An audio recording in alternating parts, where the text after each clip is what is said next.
Hey y'all.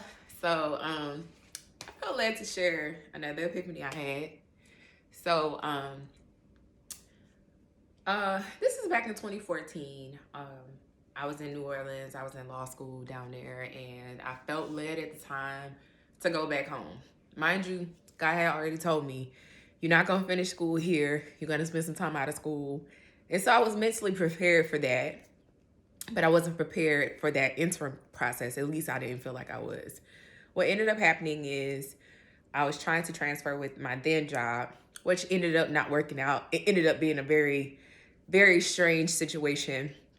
This woman that was supposedly my mentor was spreading rumors about me, which pretty much amounted to me not being able to go back to my then organization in Charleston.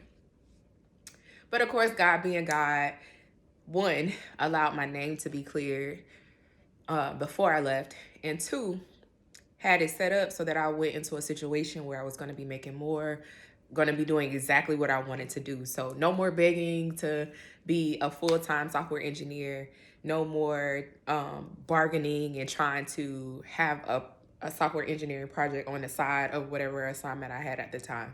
So God worked it all out, but he took it a step further. So when I was still at that organization, I had been fighting, doing all the things I could to get my promotion, and I never ended up getting it. Sure, I got locality increases and things like that, but I never got my promotion.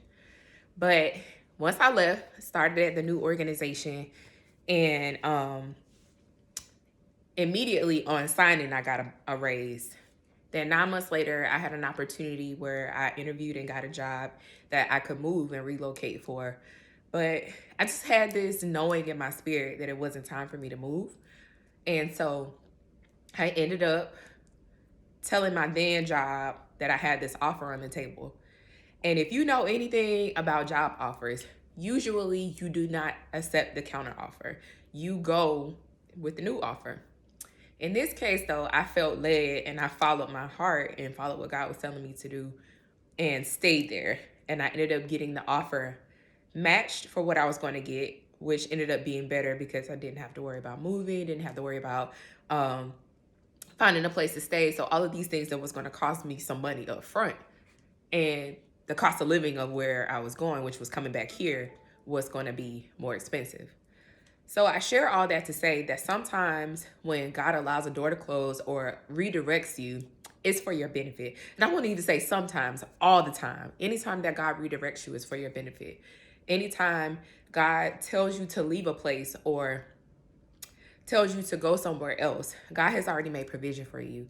And God just needed to remind me again and one up that situation with my now current job. And so he's confirmed time and time again that I'm where I'm supposed to be, from the people, the culture, having one of my CAU classmates. She also works here and started not too much longer than before I did.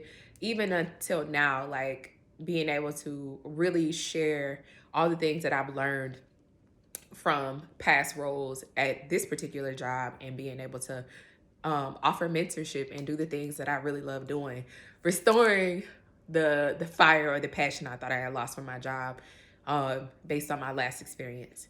So I really just want to encourage you that anytime you find yourself being redirected or God causing, allowing you to experience what may seem like a setback, God is doing it for your benefit, for your good.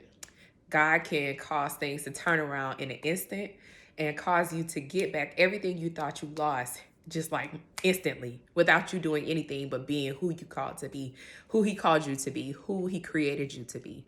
And so I really just felt like I was supposed to share that because God has just been doing some miraculous things for me, and it's like mind-blowing and mind-boggling because often we overlook those little things. We overlook the little ways that God shows up for us. But it's those little ways, those little things that add up or amount to those big things. So I hope you have a wonderful Wednesday, and just look out for those little things, because those little things can snowball into big things. Bye.